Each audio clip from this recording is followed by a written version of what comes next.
الحمد لله رب العالمين والعاقبة للمتقين والصلاة والسلام على رسوله الأمين محمد وعلى آله وأصحابه أجمعين أما بعد فأعوذ بالله من الشيطان الرجيم بسم الله الرحمن الرحيم اتبعوا ما أنزل إليكم من ربكم ولا تتبعوا من دونه أولياء قليلا ما تذكرون وقال تعالى ثم جعلناك على شريعة من الأمر فاتبعها ولا تتبع أهواء الذين لا يعلمون وقال النبي صلى الله عليه وسلم لا يؤمن أحدكم حتى يكون هواه تبعا لما جئت به أو كما قال عليه الصلاة والسلام۔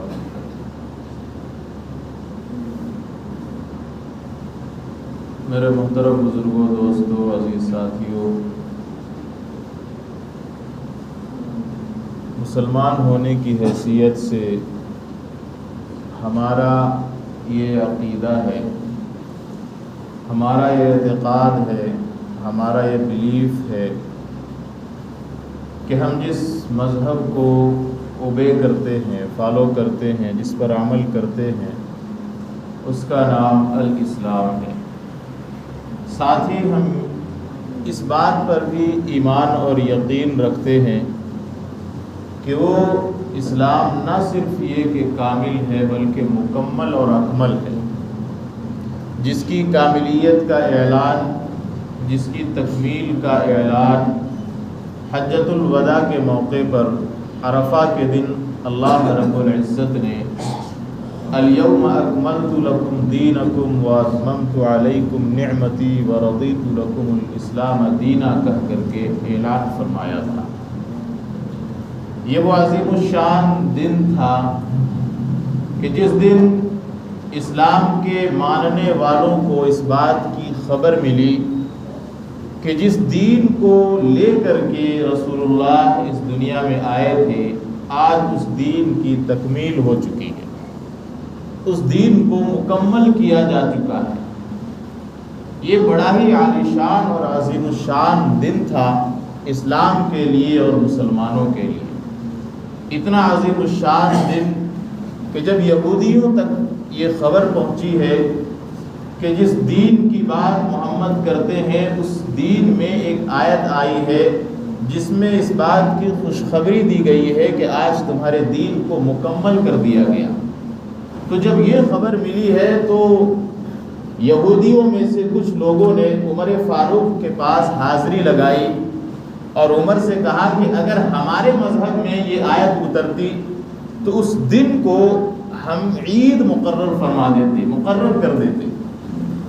حضرت عمر نے فرمایا کہ کون سی آیت ہے جس کی تم بات کر رہے ہو؟ تو یہودیوں نے کہا کہ وہ آیت ہے جس میں تمہارے دین کی تکمیل کی خبر دی گئی ہے۔ تو حضرت عمر فرماتے ہیں کہ مجھے خوب یاد ہے وہ دن بھی اور وہ آیت بھی۔ تم یہ بات کر رہے ہو کہ ہم اسے عید کا دن مقرر کرتے، وہ آیت جس دن نازل ہوئی تھی اس دن مسلمانوں کی 2 عیدیں جمع تھیں۔ ایک تو حاجیوں کی عید تھی عرفہ، دوسری عید مسلمانوں کی تھی، عام مسلمانوں کی، وہ دن جمعہ تھا۔ تو بات سمجھنے کی یہ ہے کہ اللہ رب العزت نے اس دین کو جو کمالیت کا جامہ پہنایا ہے، اس دین کو جو مکمل کیا ہے، اس کے پیچھے کوئی نہ کوئی وجہ ہے۔ اسلام کی پیدائش تو آدم علیہ السلام کے زمانے سے ہی ہو چکی تھی، اس کی تکمیل رسول اللہ کی زبانی، رسول اللہ صلی اللہ علیہ وسلم کی شخصیت سے اللہ رب العزت نے فرمائی۔ اور جب کوئی چیز مکمل ہو جاتی ہے پھر اس کے اندر ہم انٹرفیئر نہیں کر سکتے ہیں، دخل اندازی نہیں کر سکتے ہیں۔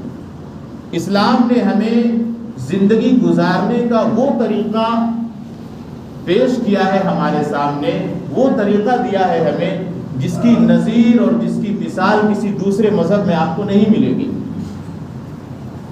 سو کر اٹھنے سے لے کر کے بستر پر جانے تک اور ماں کی گود سے لے کر کے قبر کی گود تک زندگی کے ہر ہر لمحے اور ہر ہر لحظے میں اسلام شامل ہے اور اسلام ہماری رہنمائی کرتا ہے۔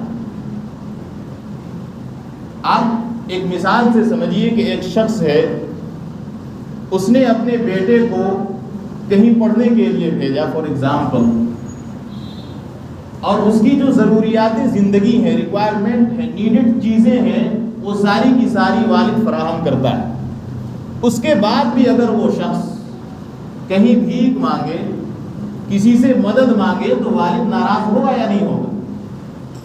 اوبویس بات ہے کہ ناراض ہوگا۔ کیوں؟ بھائی میں نے ساری چیزیں تمہیں دی ہیں، دے رہا ہوں، میں نے دینے کا عہد کیا ہے، دیتا رہوں گا، پھر تم دوسرے سے ہاتھ، دوسرے کے سامنے دستے سوال دراز کیوں کرتے ہو، ہاتھ کیوں پھیلا رہے؟ ٹھیک اسی طرح جب اللہ تعالیٰ نے اسلام کو ایک مکمل ضابطۂ حیات بنا کر ہمارے سامنے پیش کیا، رسول اللہ نے ہمیں جینے مرنے کی ساری چیزیں، سارے طور طریقے، تہذیب و اخلاق، ساری چیزیں ہمیں سکھلا دیں، اس کے بعد اگر ہمارے مذہب میں کوئی انٹرفیئر کرے، کوئی دخل اندازی کرے، یا ہم اپنے مذہب کو موڈیفائی کرنے کی کوشش کریں، اس میں ترمیم کریں، تو آپ ایمان سے بتائیے، دل پر ہاتھ رکھ کر سوچئے کہ اللہ ناراض ہوگا یا نہیں ہوگا؟ رسول اللہ ناراض ہوں گے یا نہیں ہوں گے؟ انہوں نے تو جو دین دیا تھا وہ مکمل تھا، کامل تھا، اکمل تھا، لیکن ہم نے اسے موڈیفائی کرنے کی کوشش کی اور کر رہے ہیں، تو یہ چیز ایکسیپٹیبل اللہ کے یہاں نہیں ہے۔ اللہ رب العزت نے تو رسول اللہ کو بھی فرمایا وَلَوْ تَقَوَّلَ عَلَيْنَا بَعْضَ الْأَقَاوِيلِ لَأَخَذْنَا مِنْهُ بِالْيَمِينِ، کہ اگر یہ محمد بھی صلی اللہ علیہ وسلم ہمارے دین میں کوئی بات، جس دین کو دے کر میں نے انہیں بھیجا ہے، اگر گھڑ کر کے اپنی طرف سے کوئی بات پیش کریں تو میں ان کی شہرت کو کاٹ ڈالوں گا، انہیں ہلاک کر دوں گا، انہیں ختم کر دوں گا۔ یہ رسول اللہ کو دھمکی دی جا رہی ہے اللہ کی جانب سے، تو ہم اور آپ کس گلی کے ٹھیکرے ہیں، کس کھیت کے مولی ہیں؟ اسلام ایک مکمل ضابطۂ حیات ہے، جس کا مطالعہ اگر ہم کریں تو ہمیں معلوم ہوگا کہ اسلام جیسا مذہب اور اس جیسا ریلیجن دنیا میں کبھی نہ ہی ایگزسٹ کیا تھا اور نہ ہی کرے گا، نہ کر سکتا۔ یہودیوں کو اس بات پر حیرت تھی کہ اسلام ٹوائلٹ جانے کا بھی طریقہ بتاتا ہے، استنجا کرنے کا بھی طریقہ بتاتا ہے۔ یہودیوں نے یہ اعتراض کیا صحابہ کرام کے سامنے کہ یار تمہارے پیغمبر کیسے ہیں کہ پاخانہ پیشاب کے لیے بھی طریقے بتاتے ہیں؟ قربان جائیے صحابہ کی عقل پر۔ صحابہ نے اس اعتراض کو کمال میں تبدیل کیا، امتیاز میں تبدیل کیا، اور فرمایا کہ ہاں ہمارا مذہب وہ مذہب ہے، ہمارا نبی وہ نبی ہے جو ہمیں استنجا اور پاخانہ کرنے کا بھی طریقہ بتاتا ہے، کہ ٹوائلٹ جاتے ہوئے کون سا پاؤں داخل کرنا ہے، کون سی دعا پڑھنی ہے، نکلنے کے بعد کون سی دعا پڑھنی ہے، نکلتے ہوئے کون سا پاؤں باہر نکالنا ہے۔ یہ چھوٹی چھوٹی باتیں ہیں جو انسان تصور نہیں کر سکتا ہے، وہ ساری تعلیمات بھی اسلام ہمیں سکھاتا ہے۔ اسلام ان تمام چھوٹی چھوٹی باتوں کو بھی مد نظر رکھتے ہوئے ہماری دینی تربیت اور پرورش و پرداخت کرتا ہے۔ ایک طرف تو اسلام کی یہ تعلیم، دوسری طرف اب ظاہر سی بات ہے جب اسلام کو اللہ رب العزت نے بھیجا ہے تو اس کے دشمن بھی ہوں گے۔ جب انبیاء آتے تھے لِكُلٍّ جَعَلْنَا، اللہ فرماتا ہے قرآن کریم میں لِكُلِّ نَبِيٍّ عَدُوًّا شَيَاطِينَ الْإِنسِ وَالْجِنِّ، کہ جتنے بھی انبیاء ہم نے بھیجے ان کے انسانوں میں سے اور جناتوں میں سے دشمن بھی بنائے۔ اسی طرح اسلام جب مکمل ہو گیا اور اپنی مثال خود آپ ہے جس کی کوئی نظیر نہیں ملتی ہے، تو ان لوگوں کے پیٹوں میں درد شروع ہوا جن کا مذہب اسٹیک پہ لگا ہوا ہے، جن کو سوائے چند رسموں کے کچھ بھی نہیں آتا مذہب میں سے، شادی بیاہ اور مرنی، یہ چند رسمیں ہیں جن کو وہ فالو کرتے ہیں، ادروائز ان کے مذہب میں کیا لکھا ہوا ہے انہیں خود معلوم نہیں ہے۔ تو جب انہوں نے یہ دیکھا کہ یار اس طرح تو اسلام پروان چڑھتا جائے گا، اور آج پوری دنیا کے اندر آپ دیکھیں گے تو اگر کسی کے پیٹ میں درد ہو رہا ہے کسی سے تو وہ کسی مسلمان ہے.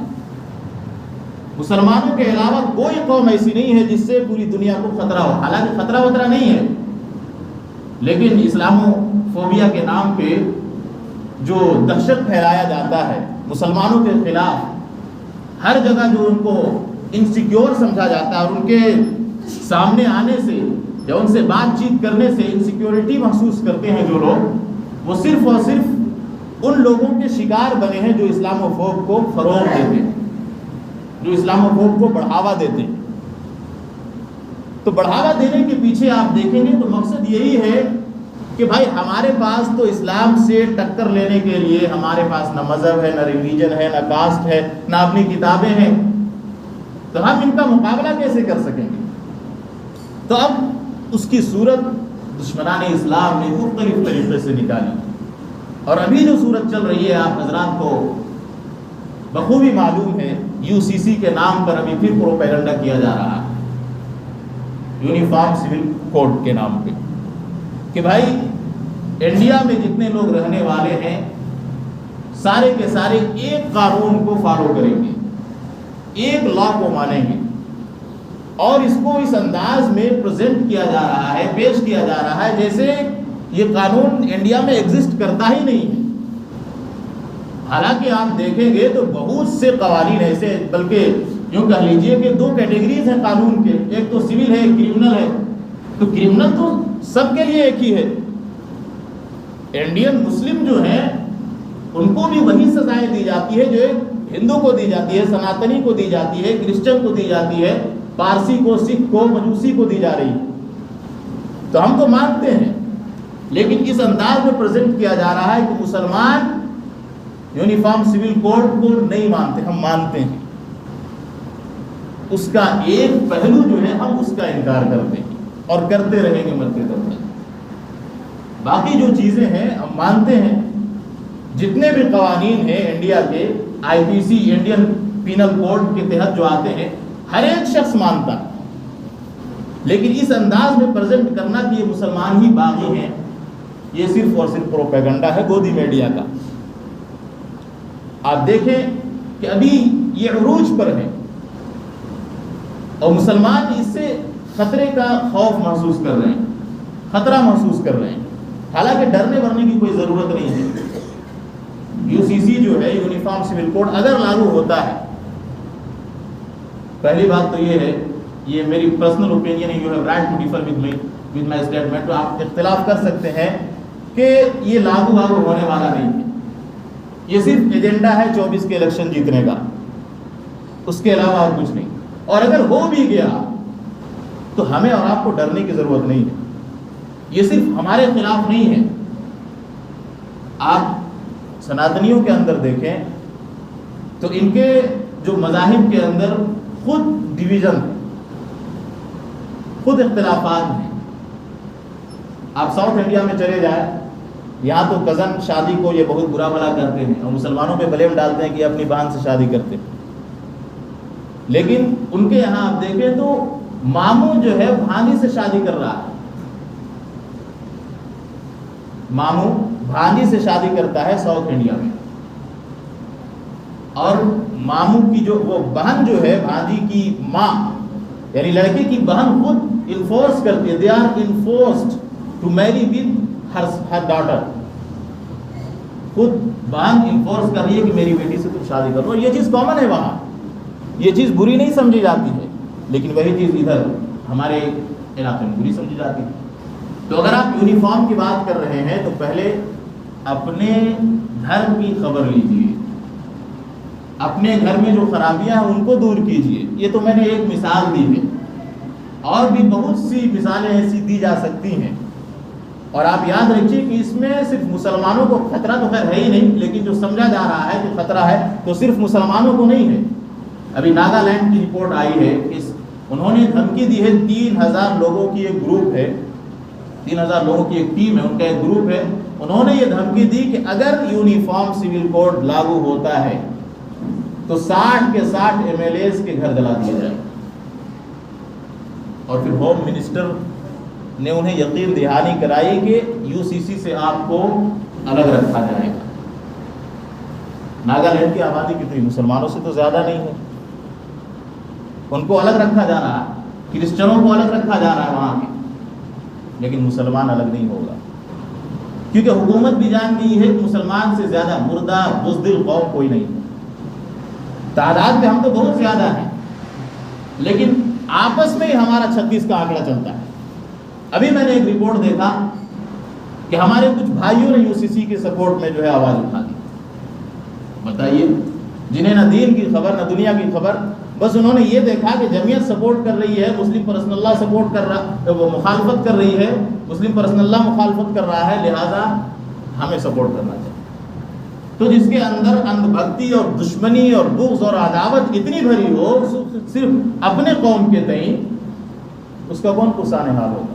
حکومت کو بھی معلوم ہے کہ مسلمان کچھ بھی نہیں اکھاڑ سکتے ہمارا، معذرت کے ساتھ مسلمان کچھ بھی نہیں کر سکتے ہمارا، اس لیے مسلمان چیختے رہیں چلاتے رہیں، ہمیں تو لاگو کرنا ہے۔ اگر چاہ لے، میں ایک بات بتا رہا ہوں، یہ میرا پرسنل اوپینین ہے، آپ کو اختلاف کرنے کا حق ہے، کہ اگر حکومت چاہ لے تو کسی مائع کے لاگ میں دم نہیں ہے کہ اس قانون کو، اس بل کو پاس کرانے سے روک سکے۔ میجورٹی ان کے پاس ہے، لوک سبھا میں بھی اور تقریباً راجیہ سبھا میں بھی، کہیں نہ کہیں کسی طرح کھیل کر کے راجیہ سبھا سے بھی وہ پاس کرا ہی لیتے ہیں۔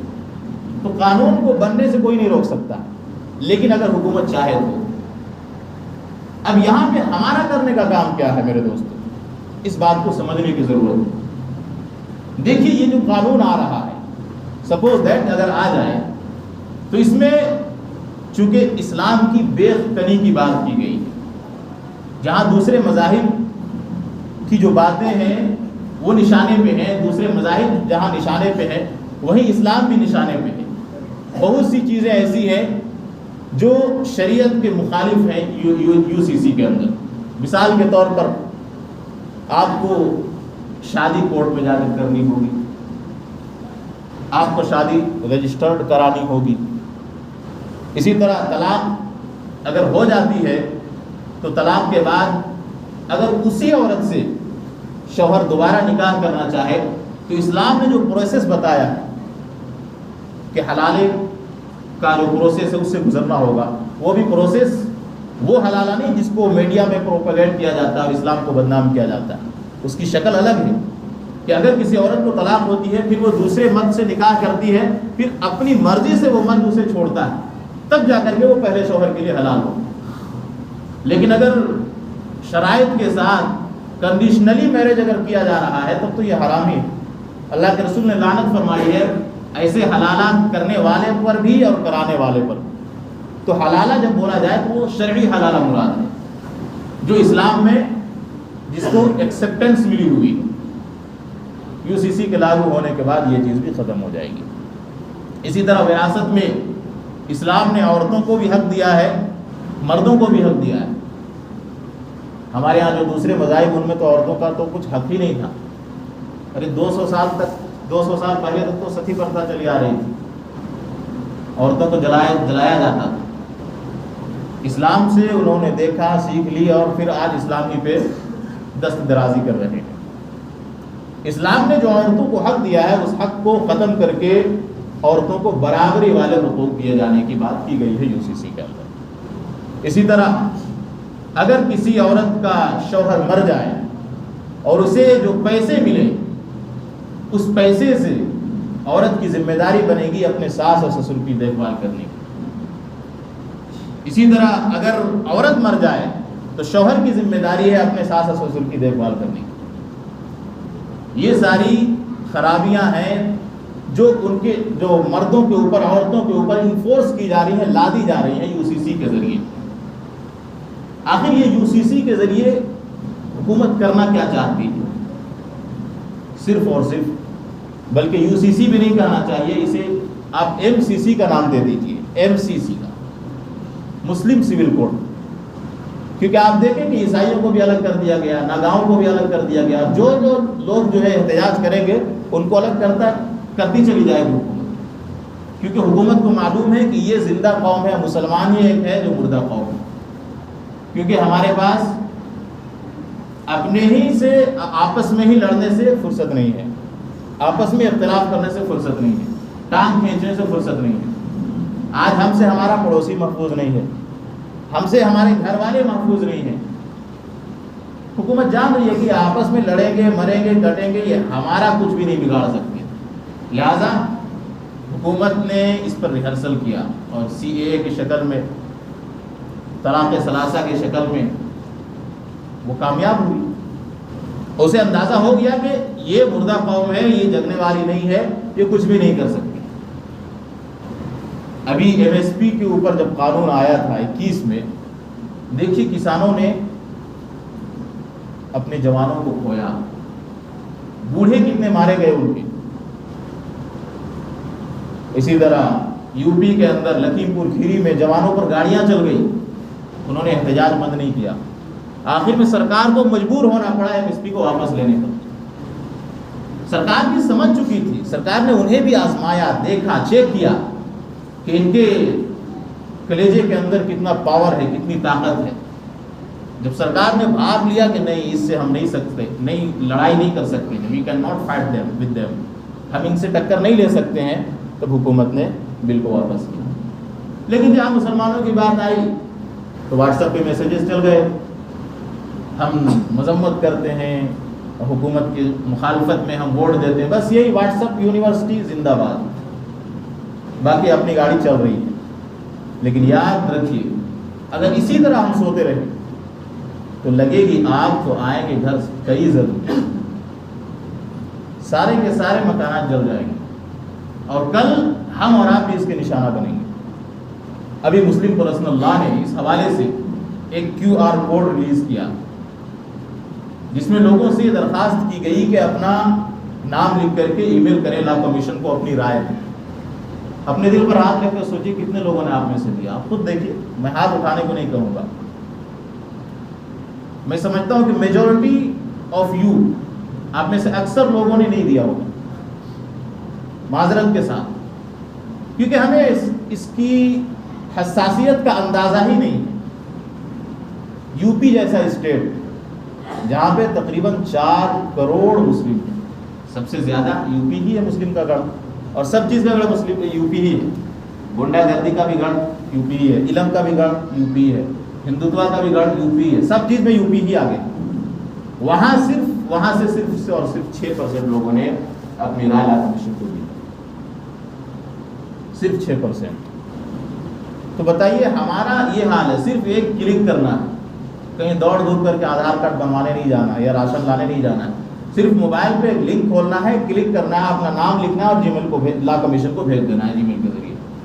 اتنا کام اگر ہم سے نہیں ہو رہا ہے تو پھر اللہ تعالیٰ تو مسلط کرے گا پھر ظالموں کو، اور پھر ہم رونا روتے ہیں، پھر ہم پیٹیں گے اپنا سینہ کہ ہمارے ساتھ یہ ہو گیا، یہ ہو گیا۔ بھائی کرنے والے ہم خود ہیں، اپنے دین کو بچانے میں ہم نے کیا کردار ادا کیا؟ ہم سے اتنی سی بات مانگی جا رہی ہے، اپنی رائے مانگی جا رہی ہے، صرف اور صرف ابھی 17 لاکھ جو ہے رائے ملی، یا 70 لاکھ، اب بتائیں یہ حالت ہے ہم مسلمانوں۔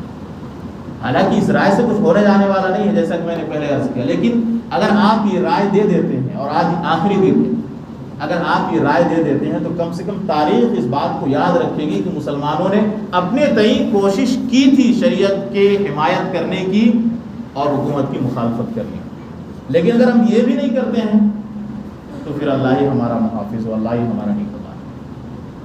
اور آخری بات کر کے میں بات اپنی ختم کروں گا کہ اگر سپوز کیجیے UCC لاگو ہو جاتا ہے تو بھی ہمیں ڈرنے کی میرے دوستوں بالکل ضرورت نہیں، کیونکہ قانون اسی وقت ہمیں پکڑتا ہے جب ہم قانون کے پاس جاتے ہیں۔ جب ہم کورٹ میں جائیں گے تب ہم پر قانون اپلائی ہوگا۔ اس کی مثال یہ سمجھیے، آپ راستے پہ چل رہے ہیں تو داہنے سائڈ نہیں چلتے ہیں تب آپ قانون کے مجرم، بائیں سائڈ نہیں چلتے ہیں تو آپ قانون کے مجرم۔ آپ گھر میں چل رہے ہیں تو بائیں سائڈ چلیں دائیں سائڈ چلیں، آپ کو کون پوچھنے والا؟ تو ٹھیک اسی طرح اگر فیملی مسئلہ ہے، طلاق نکاح یہ فیملی مسائل ہیں، اور میں نے شروع میں عرض کیا تھا کہ سول کوڈ ہم مانتے ہیں لیکن اس کا ایک شق جو ہے وہ ہم نہیں مانتے، وہ شق یہی ہے فیملی لا۔ فیملی لا کو ہم نہیں مانتے۔ تو اگر کبھی قانون بن جائے ڈرنے کی کوئی ضرورت نہیں ہے۔ اگر ہمارے اندر ایمان کی ذرا سی بھی چنگاری ہوگی تو ہم کورٹ نہ جا کر کے خود اس مسئلے کو سولو کریں گے. اور ہمارے پاس اختیار ہے، اگر ہماری بچی دیندار ہوگی، ہماری مائیں بہنیں دیندار ہوں گی، اللہ نہ کرے میرے منہ میں خواب اگر انہیں طلاق ہو جاتی ہے تو ان کے پاس تو اختیار ہے، وہ کورٹ چلی جائیں گی اور کورٹ جانے کے بعد اپنے حق میں وہ فیصلہ کروا لے گی. لیکن اگر دینداری ان کے اندر ہوگی تو وہ اس بات کو سوچیں گی کہ یہاں تو ہم چند دنوں کے لیے ایڈوانٹیجز لے لیں گے، فائدے حاصل کر لیں گی، لیکن قبر ہماری انتظار کر رہی ہے، قبر ہماری منتظر ہے. تو یہ چیز کب پیدا ہوگی؟ جب ہمارے اندر دینداری ہو. تو اس قانون سے ہمیں گھبرانے کی بالکل بھی ضرورت نہیں، لیکن اتنا کام ہمیں ضرور کرنا ہے. آخری ریکویسٹ میں آپ سے آخری بات کرتا ہوں کہ جن لوگوں نے لا کمیشن کو رائے نہیں دی ہے، اسمارٹ فون تقریباً سارے ہی چلاتے ہیں، اپنی اپنی رائے لا کمیشن کو ضرور دلوائیں. QR کوڈ وائرل ہے، اگر کسی کے پاس نہ ہو تو اپنے بھائی سے دیکھیں، معلوم کریں، ان کے پاس مل جائے گا. اور لا کمیشن کو یہ رائے ضرور دیں، یہ ہمارے اور آپ کی ذمہ داری ہے. چھتیس گڑھ جو ہے پرسنٹیج میں غالباً 0.10 ہے، مطلب 1% بھی نہیں. خیر تعداد بھی یہاں کم ہے مسلمانوں کی، لیکن پھر بھی تعداد کے حساب سے بھی کم سے کم 1-2% تو ہمیں ہونا ہی چاہیے تھا. اللہ سے دعا ہے کہ اللہ تعالیٰ ہمیں عمل کی توفیق عطا فرمائے. جن لوگوں نے سنت نہیں پڑھی سنت سے فارغ ہو جائے.